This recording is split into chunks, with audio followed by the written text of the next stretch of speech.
Ya está para charlar con nosotros en esta ronda de charlas, de diálogo político, Amalia Granata. Mucha presentación no necesita porque ya es multiconocida. Amalia, ¿cómo te va? ¿Cómo te va?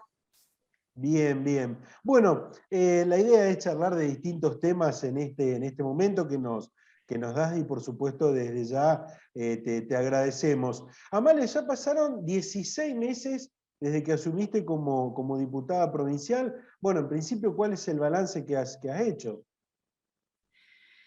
Mira, para mí el balance fue muy positivo. La verdad que yo digo, como que hice un curso acelerado en legisladora porque nos sorprendió la pandemia y fue histórico. La verdad que sesionar con este conflicto y para mí en un ámbito nuevo eh, fue difícil y productivo a la vez. La verdad que me sentí muy cómoda más allá de la situación, ¿no? Bien. Mira, según nuestros datos, presentaste 149 proyectos, de los cuales 27 fueron de ley. ¿Sentís que, al igual que en la campaña previa a las elecciones que te convirtieron en diputada, al llegar a la legislatura se te ninguneó un poco y ahora quedó demostrado que sos una gran trabajadora o una trabajadora? Mira, yo creo que tenía que ver un poco con el prejuicio de la gente y quizás de mis compañeros mismos. Y por suerte yo digo que los prejuicios se sacan demostrando quién es uno y lo que es. Y en mi caso era demostrándolo adentro de la Cámara y con mi productividad como legisladora. Y la verdad que mis compañeros lo vieron y a todos se les fue ese prejuicio y hoy soy una par y lo siento así. De hecho, ellos mismos me lo han dicho y me lo han reconocido, no solo la cantidad de los proyectos, sino la calidad de los proyectos, porque como yo digo, puedes ingresar miles de proyectos y no son de calidad. Y lo que han visto mis compañeros es, más allá del número, la calidad y las ganas que le pongo a esto. Ha sacado el prejuicio de la mayoría, te diría yo. Bien. Para recordar un poco, ¿nos puedes contar por qué hubo una fragmentación en ese grupo que dio la sorpresa en las elecciones? Esa fragmentación de 6 diputados que de alguna manera ingresaron a la Cámara con la idea de los pro vida. Y bueno, después se fragmentó en varias partes. ¿Nos podés contar un poquito el por qué? Mira, sí, yo ingresé, en mi lista 6 diputados conmigo y después, por cuestiones en las cuales yo no estoy de acuerdo, quizás manejos de la vieja política que no van con esto nuevo que yo quiero construir y que estoy construyendo, estuvo esa fragmentación y la verdad que lo lamenté mucho, sobre todo porque para mí esto era un proyecto a futuro y apostaba mucho más, pero bueno, quizás a otras personas le surgen las individualidades y las mezquindades propias de tener un poco de protagonismo o poder, no sabría bien cuál es la cuestión, o de egos y decidieron que querían estar en otro espacio. Bien. Amalia, lo decías, sos nueva en la política, bueno, estás haciendo estas primeras armas. ¿Cómo se vive desde adentro, desde la legislatura santafesina, esta grieta política de Santa Fe? Porque ya te voy a preguntar por la nacional, pero la grieta política que tenemos en Santa Fe entre el gobierno actual y el grupo mayoritario o la oposición mayoritaria del Frente Progresista. Mira, yo creo que siempre es una cuestión política, por lo menos vos decís lo que pasa en la legislatura, dentro del recinto. Sí, sí, sí, sí. Y queda ahí en los debates y no, esa grieta no, por lo menos la he visto poco fuera. De hecho, hoy tenemos a un compañero, a Miguel, en una situación delicada y lo hemos manifestado, por lo que he visto, todos sus compañeros, aunque sean parte de la grieta del otro lado, el apoyo y las fuerzas para que se recupere, y así ha sido con todos. Me parece que la grieta es más debate político ahí adentro que después en el afuera. Bien. Me gustaría que me des tu opinión de cómo ves al gobierno de Omar Perotti. Siento como que llevan 16 meses, dijiste, ¿no? De gestión, y como que todavía no arranca, no puso primera. Me parece que también se notó en los cambios que hizo con su gabinete, en la falta de comunicación con su propia gente. Y le pasaba a compañeros míos en la legislatura que son obviamente del oficialismo, ejemplo con el tema del ministro de Seguridad. Había cuestiones que hasta a ellos mismos les costaba defender o salir a justificar de alguien de su propio espacio. Entonces siento como que también pasa un poco a nivel nacional, cuando se hacen estas a ver, coaliciones o esta agrupación que se hizo de diferentes peronismos, después es muy difícil gobernar. Le pasa, entiendo, a Omar Perotti, como le pasa a Alberto Fernández, porque tienen un montón de frentes al haberse aliado a algo tan grande que las internas son más a veces justamente dada la redundancia, internas que de afuera. Y Omar Perotti siento que le pasa un poco lo mismo. Entonces eso se ve desde afuera y se ve en su gestión. Ujú. De la gestión de Alberto Fernández fuiste muy crítica, te hemos escuchado, y aquellos que venimos siguiendo la política y sus actores, ha sido muy crítica. Sí, lo sigo siendo. Me parece que han utilizado a la pandemia como una herramienta política. Como yo digo, se han enamorado de la pandemia para poder gobernar, porque no tenían un plan y tampoco lo tienen con la pandemia, más allá de su enamoramiento o su utilización política. Hoy siento que todo lo que hacen es pelearse con la ciudad de Buenos Aires y no escuchar los reclamos verdaderos y genuinos de la gente, no ver la realidad de la gente, porque si vos conocés la realidad o si te interesa mejorarle la calidad de vida a la gente que tan mal la pasó en la pandemia, no te estás peleando con la reta en la ciudad y no tomás las medidas antipáticas que están tomando. Medidas que además ya fracasaron, porque son las medidas que tomaron el año pasado y que fracasaron. Entonces las volvés a tomar y volvés a poner a la gente en una situación crítica, emocional y económicamente, cuando ya fue un fracaso evidente. Bien, y si te llamaran y te preguntarían, desde el gobierno nacional hablo, ¿no? Amalia, ¿qué medidas tomarías o qué consejo o cuál es tu punto de vista en cuanto a lo que habría que hacer? ¿Qué le aportarías? Bueno, la primera medida saldría a hablar con todos los laboratorios posibles para traer las vacunas. No negociaría con uno solo, como pasó en su momento, que es con la vacuna rusa. Saldría a tocar todas las puertas y a mandar a mis embajadores, que para eso están en los diferentes países que tienen vacunas para dar, y ver cómo hago para traer más vacunas y tener vacunada a toda la población. Esa creo que sería como una medida más urgente, sin ver de qué cuadro político es el país que tiene las vacunas. Pondría mucha más inspección en las escuelas, en la calle, en los bares, en los restaurantes, en los supermercados. Sacaría todo el personal que tengo del Estado a controlar que la gente cumpla con los protocolos de la pandemia, pero me parece que cerrar.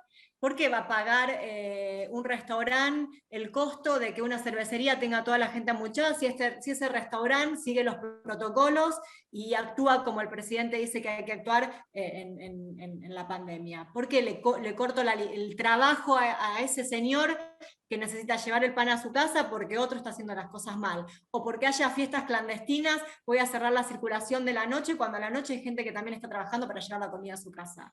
Me parece que las medidas, la fácil es cerrar. Y te lo dicen desde un lugar de confort, de cobrar un sueldo del 1 al 5 sin ningún tipo de problemas. Eso es porque no entienden a la actividad privada que es togada. Te la tiran la fase 1 o los cierres desde la comodidad absoluta y no desde la realidad de la gente. ¿Te han planteado mucho el después de la pandemia, las consecuencias, sobre todo en lo económico?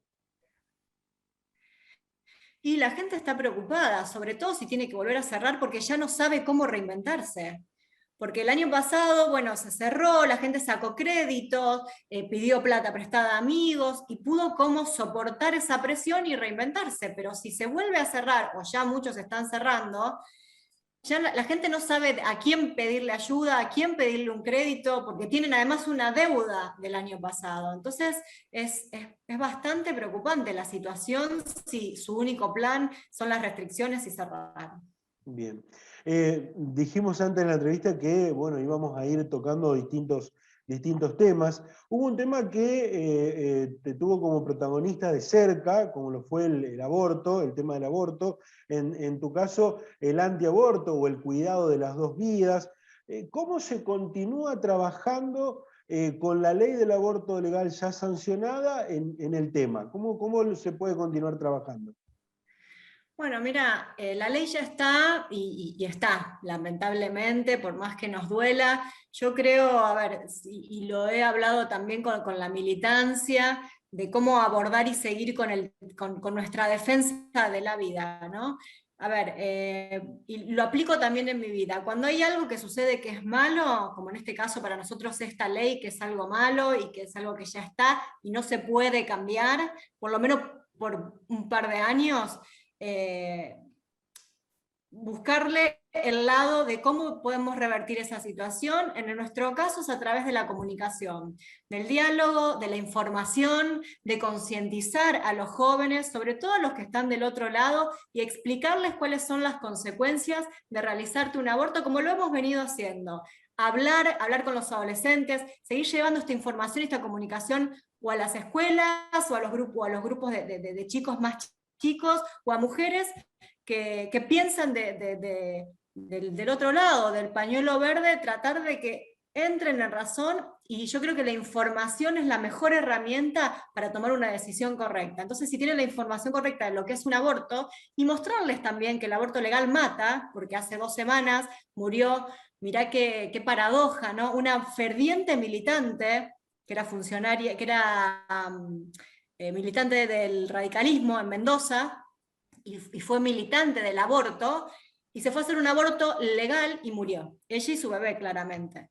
Porque, bueno, en el aborto a veces no muere uno, sino mueren dos. En este caso, lamentablemente, murieron dos personas. Entonces, el aborto legal también mata, y los vacíos que tiene esta ley, la desprotección absoluta que tiene la mujer a la hora de ir a abortar y después de que se realiza un aborto. Entonces, con esta información, tratar de lograr que las mujeres no lo hagan. Yo creo que hoy ese es el camino y esa es la misión que tenemos de acá a un par de años, la información y la concientización de lo que es un aborto. Bien.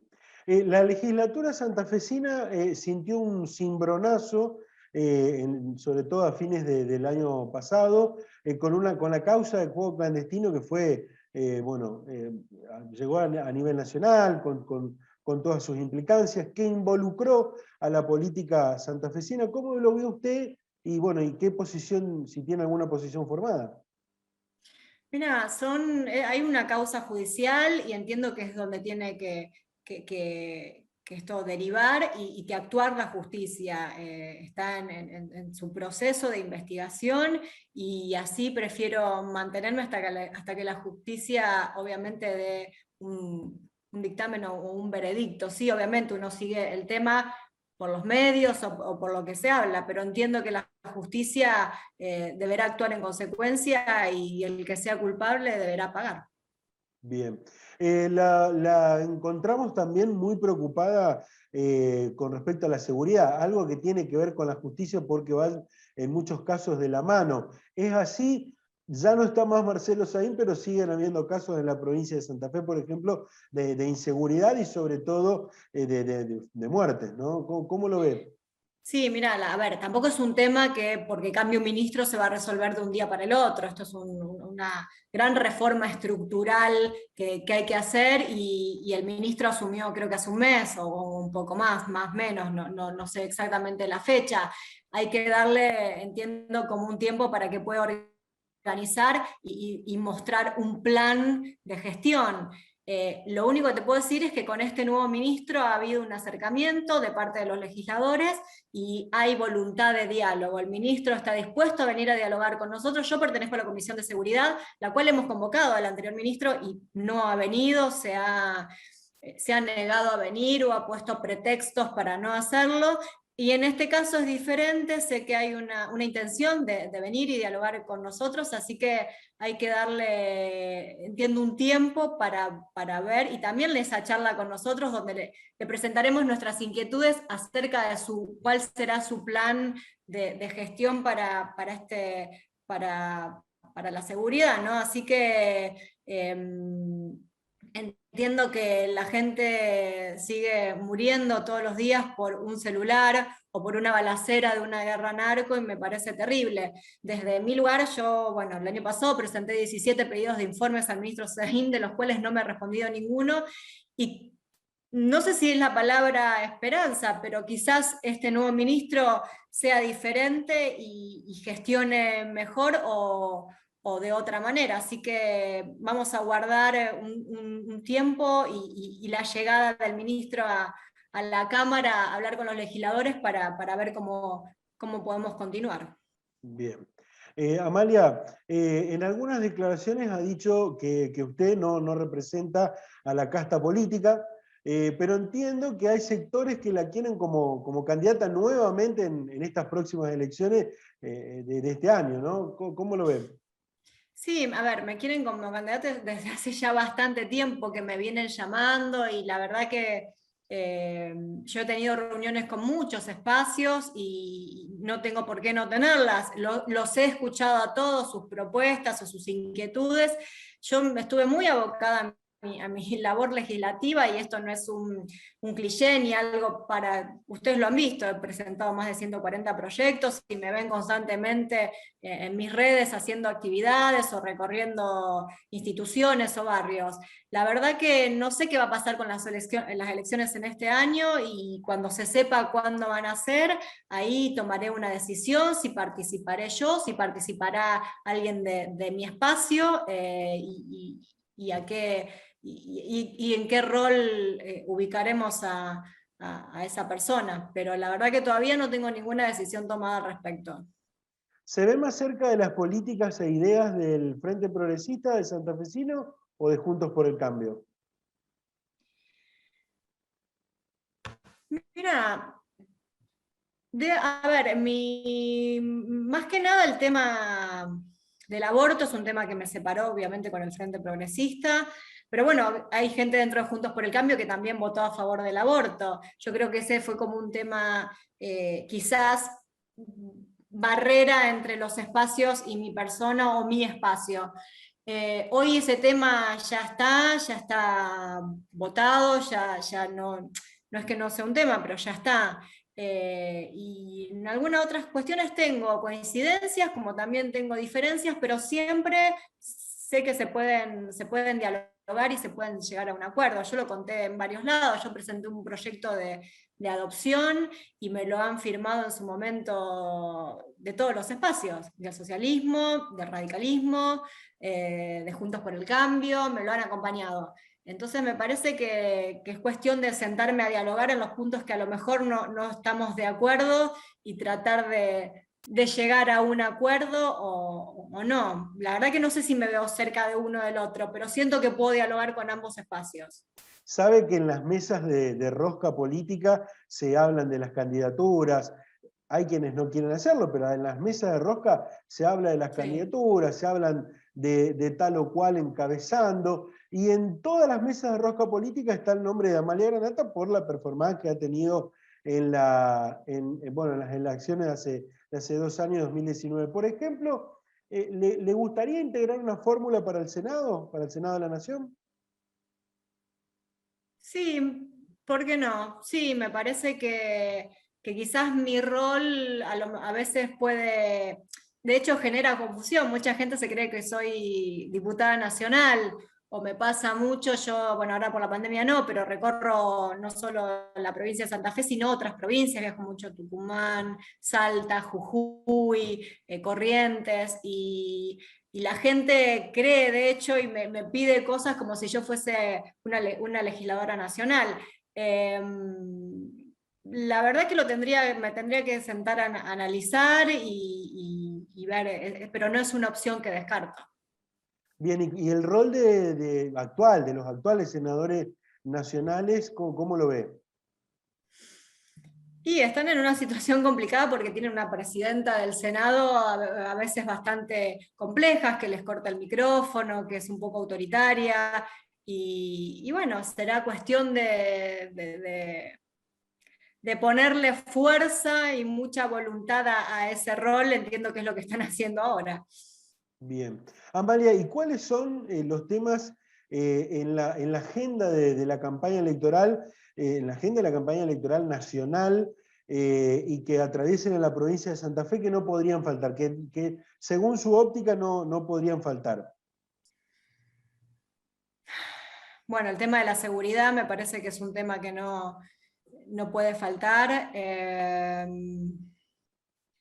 A ver, el tema de las rutas nacionales que atraviesan la provincia, y hay rutas que no están en buen estado. Creo que sí hay un montón de temas. Me tengo que sentar y ponerme a estudiar bien si algún día me llega a tocar estar en una posición de legisladora nacional.